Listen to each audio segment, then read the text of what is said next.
क्या आप लोगों को पता है कि हम एक ग्राफिक डिज़ाइनिंग की दुनिया में रहते हैं? अब आप लोग सोच रहे होंगे हाउ? इस चीज़ को एक्सप्लेन करने के लिए मुझे आपको देनी पड़ेंगी कुछ एग्जांपल्स। अगर आप देखो, आप घर से बाहर निकलते हो, ऑफिस जाते हो, गाड़ी में बैठे हुए मार्केट से गुजर रहे हो या किसी मॉल में जाते हो, इवन आपके घर में भी आस पास आपकी ग्राफिक डिज़ाइनिंग की बहुत सारी एग्जांपल्स होती हैं। लेट्स सपोज आप गाड़ी में कहीं जा रहे हो, इशारे पे आप रुके हो, तो आपको बहुत सारे ब्रांड्स के बड़े बड़े बिलबोर्ड्स नज़र आते हैं। इसके अलावा अक्सर शॉप्स के बाहर जो हैं बोर्ड्स लगे हुए होते हैं। आप किसी मॉल में जाते हो, वहाँ पर भी आप ढेर सारी ग्राफिक डिज़ाइन की एग्जांपल्स देख रहे होते हो। इवन जब आप अपने घर में होते हो, आपके लैपटॉप की ऊपर जो कंपनी का लोगो लगा हुआ होता है वो भी एक ग्राफिक डिज़ाइन की एग्जांपल है। इवन आपके फ़ोन के पीछे जो लोगो छपा होता है कंपनी का, वो भी ग्राफिक डिज़ाइन की एग्जांपल है। अगर कोई बुक उठाते हैं, बुक का कवर आप देखते हैं, टीवी है अगर आपका, उसके नीचे जो लोगो लगा हुआ है वो एक ग्राफिक डिज़ाइन की एग्जांपल है। इसलिए ग्राफिक डिज़ाइन हमारी लाइफ में बहुत मेजर रोल प्ले कर रहा है। ये तो मैंने आपको अपने आसपास की एग्जांपल्स दी। अगर आप अपना फ़ोन उठाकर देखते हैं, उसके अंदर आप कोई ऐप खोलते हैं, कोई वेबसाइट खोलते हैं, सोशल मीडिया पे जाते हैं, वहाँ पर ऐड देखते हैं, एडवर्टाइजमेंट्स चल रहे होते हैं, किसी का फेसबुक कवर देखते हैं या सोशल मीडिया पे किसी की प्रॉपरली आप देखते हैं, कंपनीज़ ने, फूड वाली कंपनीज़ हों, ब्रांड्स हों, चाहे वो जूतों के हों, कपड़ों के हों, उनका जो है मार्केटिंग प्रॉपरली डिज़ाइन ऐड चल रहे होते हैं। ये सब ग्राफिक डिज़ाइनिंग की एग्जांपल्स हैं।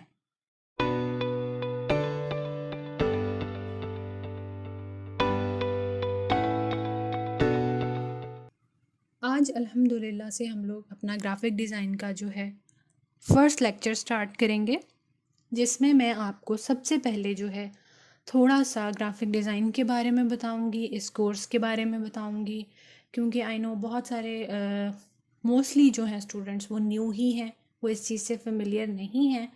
तो ये कोर्स करने से पहले उन्हें थोड़ा सा आइडिया होना चाहिए ग्राफिक डिज़ाइनिंग क्या है, इसमें हम क्या कर सकते हैं, और एट दी एंड अगर आप ग्राफिक डिज़ाइनिंग को एज अ करियर सेलेक्ट करते हो तो आप कहाँ जॉब कर सकते हो, आपको इसके क्या फ़ायदे हो सकते हैं।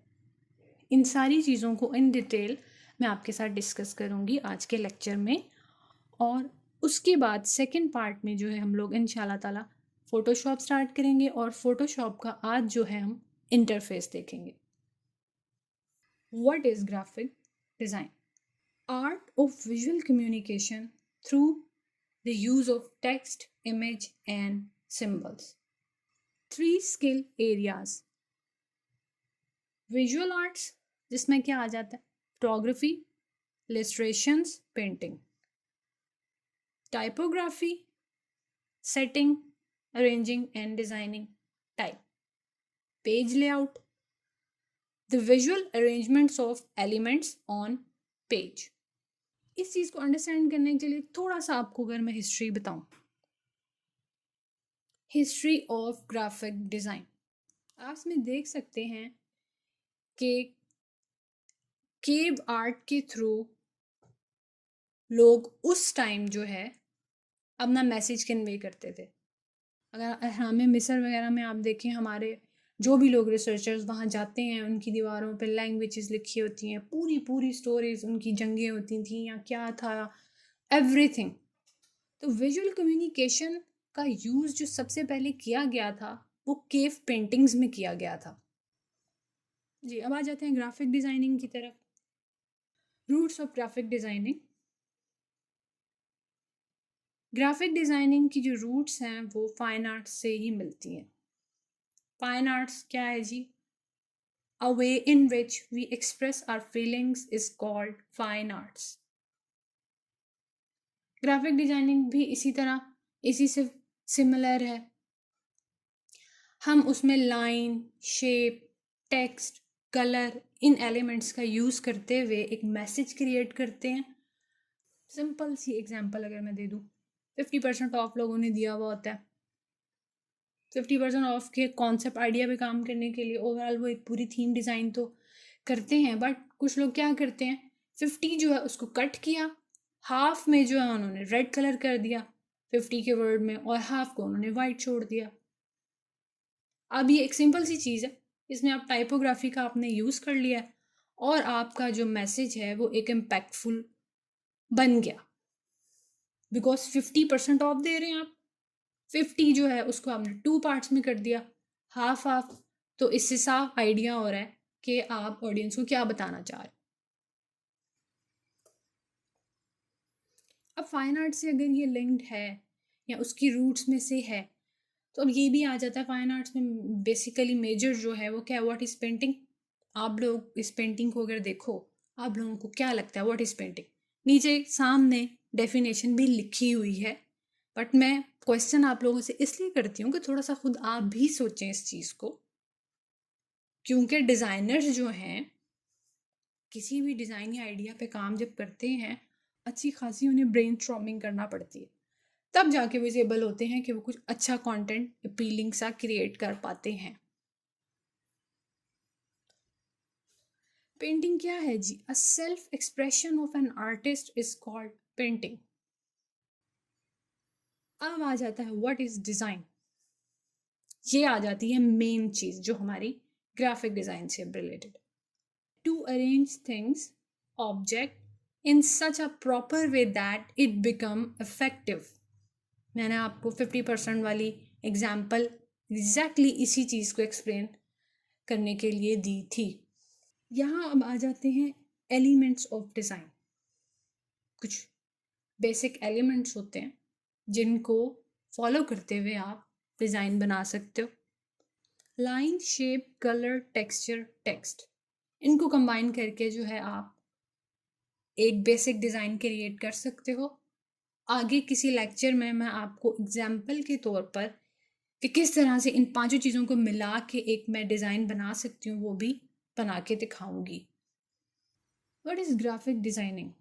A work of art which is produced for the commercial purpose is called designing. Graphic designing का तो समहाउ आपको आइडिया हो गया होगा कि वो क्या है। अब आप किस तरह से जो है एक अच्छे क्रिएटिव ग्राफिक डिज़ाइनर बन सकते हैं। मुझे तो बचपन से, मैं जब भी कोई एड या कोई बैनर देखती थी या कोई भी चीज़ डिज़ाइन हुई भी देखती थी, तो मुझे हमेशा ये क्यूरियोसिटी होती थी कि ये किस तरह बना होगा। या मैं कोई बुक कवर देखती थी तो मुझे बहुत ज़्यादा इंटरेस्ट होता था, मैं जानना चाहती थी कि लाइक कौन लोग बनाते हैं ये और किस तरह से बनता है। तो एक अच्छे और क्रिएटिव डिज़ाइनर बनने का पहला रूल तो ये होता है थिंकिंग, कि आप कोई भी चीज़ देख के सोचते हो। Observation, imagination. एक अच्छा कामयाब डिज़ाइनर बनने के लिए ये 3 क्वालिटीज़ आप में होना ज़रूरी हैं। Computer graphic types, print media आ जाता है उसमें, इलेक्ट्रॉनिक मीडिया और interactive media. Print media, newspaper, brochures, banners, billboard, magazine, catalogues, books, ये सब चीज़ें आ जाती हैं इसमें। Electronic media, TV, radio. फिर आज interactive media, animated websites, mobile application. इस कोर्स में मैं आपको 2 सॉफ्टवेयर्स करवा रही हूँ।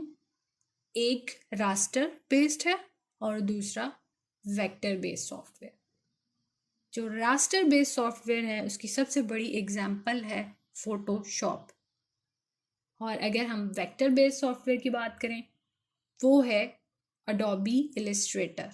तो एक डिज़ाइनर बनने के लिए आपको कम से कम 2 टाइप के सॉफ्टवेयर आने चाहिए, रास्टर बेस्ड और वेक्टर बेस्ड। इनिशियली स्टार्ट के लिए आप ये सीख लीजिए तो आप डिज़ाइनर बन सकते हैं और फ्रीलांस प्रोजेक्ट भी कर सकते हैं। इवन दो करने वाले तो अगर अपना काम पे बहुत ज़्यादा हार्ड वर्क करें और प्रैक्टिस बहुत ज़्यादा करें तो लोगों को जॉब भी मिल जाती है। मेरे कुछ स्टूडेंट्स को जॉब मिली है। जो स्टूडेंट्स क्लास में असाइनमेंट्स अच्छी कर रहे होते थे, मुझे आइडिया हो जाता था कि इन लोगों को जॉब जल्दी मिल जाएगी। फेमस ग्राफिक सॉफ्टवेयर्स पे अगर आ जाएं तो कुछ एग्जांपल्स मैं यहाँ पे आपके साथ शेयर करना चाहूँगी। कोरल ड्रॉ है, Adobe Illustrator, Adobe InDesign, AutoCAD, InPage Urdu typing software होता है। फिर रास्टर में मेन जो है वो फ़ोटोशॉप है, कोरल पेंट है और पेंट सबको पता होगा कंप्यूटर में। मैंने तो बचपन में बहुत यूज़ किया है। What does A graphic designer do? Graphic designer बनने के लिए आपको ये पता होना चाहिए। पोस्टर, बिलबोर्ड्स, आप वेबसाइट्स डिज़ाइन करते हो, आप वीडियोज़ एडिट कर सकते हो। एडवांस लेवल पे अगर आप चले जाओ, एनिमेशन होती है, इवन 3D एनिमेशन होती है। फिर अगर हम आ जाएँ books, publications, flyers, brochures, branding, logos, CDs covers, ये सारी चीज़ें जो हैं एक ग्राफिक डिज़ाइनर करता है। कोई भी कंपनी अगर स्टार्ट होती है तो सबसे पहले उसको अपनी आइडेंटिटी चाहिए होती है। आइडेंटिटी के लिए एक ग्राफिक डिज़ाइनर चाहिए होता है जो उसके लिए लोगो डिज़ाइन करता है। सेकंड रिक्वायरमेंट उसको आ जाती है, उसको बिजनेस कार्ड भी चाहिए होता है। और अब जबकि आप देखें, जब से सोशल मीडिया बहुत ज़्यादा हो गया है तो प्रिंट मीडिया जो है उसका स्कोप कम हो गया है। सोशल मीडिया की वजह से ग्राफिक डिज़ाइनर्स की जॉब अपॉर्चुनिटीज़ भी बढ़ी हैं। अब ये फील्ड कितनी ज़्यादा वास्ट है। और सबसे मज़े की बात ये है कि ग्राफिक डिज़ाइनिंग जो है वो बहुत सारी फील्ड में जो है फिट इन हो जाता है। कैसे? अब एक ग्राफिक डिज़ाइनिंग की जॉब जो है वो सॉफ्टवेयर हाउसेस में भी होती है, डिज़ाइनिंग हाउसेस में भी होती है, स्टूडियोज़ में भी होती है, ad agencies, digital agencies, TV channels, brand ले लें आप, जूतों का ले लें, कपड़ों का ले लें, किसी भी चीज़ का ले लें। टेक्सटाइल इंडस्ट्री आ जाती है, फार्मास्यूटिकल इंडस्ट्रीज़ आ जाती हैं, इवन कॉलेजेस, यूनिवर्सिटीज़, स्कूल्स और सबसे बड़ी मेन चीज़ फ्रीलांसिंग। तो ग्राफिक डिज़ाइनिंग का इवन अगर आपने एक शॉर्ट कोर्स किया है मगर आपने उससे कुछ सीखा है तो जॉब अगर पहले आपको मिले या ना मिले, फ्रीलांसिंग का ऑप्शन ज़रूर आपके पास होता है और करने वाले फ्रीलांसिंग से अच्छा खासा कमा लेते हैं। कुछ लोग तो जॉब करते ही नहीं है, फुल टाइम फ्रीलांसिंग की तरफ भी आ जाते हैं। लेकिन शॉर्ट कोर्स भी अगर आप करते हो तो आप इस लेवल पे आने के लिए कि आप अच्छा कंटेंट बना रहे हो, आपको बहुत ज़्यादा प्रैक्टिस की ज़रूरत होती है। जो लोग कम वक्त में ज़्यादा से ज़्यादा प्रैक्टिस कर लेते हैं उनका काम उतना ज़्यादा इम्प्रूव हो जाता है, उनके उतने ज़्यादा चांसेस होते हैं कि उन्हें जॉब भी मिल जाती है और वो प्रोजेक्ट्स गेट कर पाते हैं। मैंने जो ये कोर्स अरेंज किया है इसी हिसाब से किया है कि बेशक ये एक छोटा सा कोर्स होगा लेकिन आप लोग इतने स्किल्ड हो जाएं कि फ्रीलांसिंग एटलीस्ट स्टार्ट कर दें। इसीलिए मैंने हर लेक्चर के एंड में मैं आपको जो भी टूल्स पढ़ाऊंगी उससे रिलेटेड असाइनमेंट होगी और मैं फाइनल प्रोजेक्ट्स में सीवी भी आपसे डिज़ाइन करवाऊंगी और उसके बाद you are ready for market. Finally हम स्टार्ट करने लगे हैं फ़ोटोशॉप और ये जो मेरे पास अवेलेबल है इस वक्त जिस पर मैं आपको लेक्चर दूंगी फ़ोटोशॉप का 2015 सीसी वर्जन है। आई होप कि आप लोगों ने सॉफ्टवेयर इंस्टॉल कर लिया होगा। अब इसके लिए ये इम्पोर्टेंट नहीं है कि आप लेटेस्ट वाला वर्जन करो, जिसको जो भी अवेलेबल है CS6 से लेके CC में से जो भी आपको मिलता है और आपके सिस्टम उसको सपोर्ट कर रहा है आप लोग वो सॉफ्टवेयर कर लें। फर्स्ट टाइम जब फ़ोटोशॉप को ओपन करेंगे कुछ इस तरह का इंटरफेस शो होगा। फ़ोटोशॉप जो है वो अडोबी कंपनी का सॉफ्टवेयर है। अडोबी का मतलब होता है चिकनी मट्टी। फ़ोटोशॉप किस पर्पस के लिए यूज़ होता है? जब ये सॉफ्टवेयर आप सीख रहे हैं तो आपको ये पता होना चाहिए इस सॉफ्टवेयर के थ्रू आप क्या क्या कर सकते हैं। फ़ोटोशॉप फ़ोटोज़ की एडिटिंग के लिए यूज़ होता है। इसमें वेबसाइट्स बनती हैं, इसमें बैनर्स बनते हैं, इसमें सोशल मीडिया पोस्ट डिज़ाइन होते हैं, मोबाइल एप्लीकेशंस डिज़ाइन कर सकते हैं आप। फ़ोटोशॉप को ओपन करने के बाद हम क्रिएट करते हैं एक न्यू फाइल जिसकी शॉर्ट की है Ctrl+N, या आप फाइल में जाके न्यू पे क्लिक कर दें। अब हम फाइल की सेटिंग्स देख लेते हैं। लेट्स सपोज कि हम सोशल मीडिया के लिए एक पोस्ट डिज़ाइन करना चाह रहे हैं। फाइल का यहाँ पर हम नाम लिख लेते हैं। नीचे डॉक्यूमेंट टाइप लिखा आ रहा है, अगर इस पर क्लिक करें यहाँ पर बहुत सारे ऑप्शंस हैं।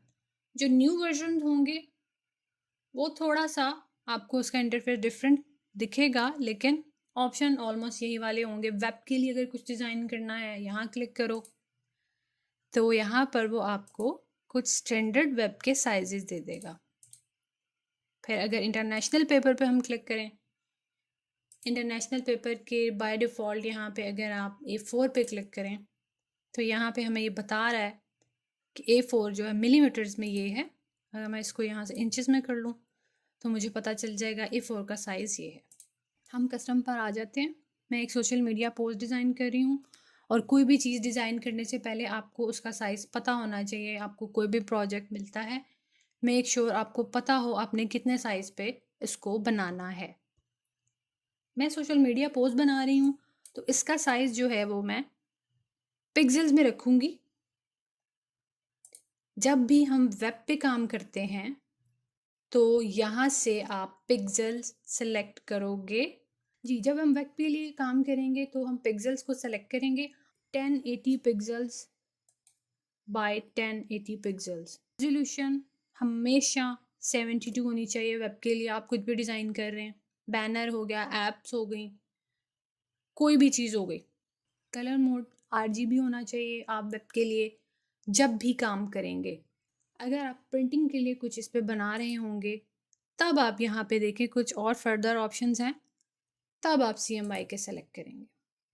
आपने बस सिंपल जो इसकी सेटिंग रखनी है, हमेशा कलर मोड RGB रखना है। बैकग्राउंड कंटेंट्स वाइट ही होता है बाय डिफ़ॉल्ट। ओके, नेम हो गया, डॉक्यूमेंट साइज हो गया, रेजोल्यूशन 72, कलर मोड RGB और ओके। ये हमारी फाइल का साइज़ है। ये एरिया जहाँ पर आपको ये नज़र आ रहा है इसको बोलते हैं हम canvas. File, edit, image, layer वाले ऑप्शंस जहाँ पर शो हो रहे हैं ये कहलाता है मेन्यू बार। ये वाला एरिया कहलाएगा ऑप्शन बार। ये हमारी टूल बार है, इसमें डिफरेंट टूल्स अवेलेबल हैं। Pen tool, eye dropper tool, crop tool, eraser tool, text tool. तो सॉफ्टवेयर पे काम करने के लिए हम इन टूल्स की ही ज़रूरत पड़ेगी, इनके ही थ्रू हम अपना कंटेंट जो वो क्रिएट करेंगे। ये राइट साइड पे आ जाते हैं पैनल्स, और बाय डिफ़ॉल्ट इसमें कलर स्वैचेस का आता है, लाइब्रेरी एडजस्टमेंट, और थर्ड वाला होता है लेयर्स का। अगर लास्ट में यहाँ बॉटम पे आप देखो डॉक जहाँ लिखा, मैंने यहाँ पे क्लिक किया तो यहाँ पे मुझे पूरे अपनी जो डॉक्यूमेंट है फाइल उसकी डिटेल बता रहा है। इसकी हाइट, विड्थ क्या है, इसके ऊपर मैंने क्लिक करके होल्ड रखा हुआ है। अगर मैं इसको छोड़ दूँगी तो ये गायब हो जाएगा। मैंने इस पर क्लिक किया, दोबारा से ऑप्शन शो हो रहे हैं। चैनल्स में एक कलर मोड मुझे बता रहा है RGB है, और रेजोल्यूशन मुझे बता रहा है ये 72 है। फ़ोटोशॉप में जो सारा काम है वो लेयर्स पर होता है। अच्छा, इसमें चीज़ों को सेलेक्ट करने के लिए हम एक टूल यूज़ करेंगे, वो है मूव टूल, जिसकी शॉर्ट की है V।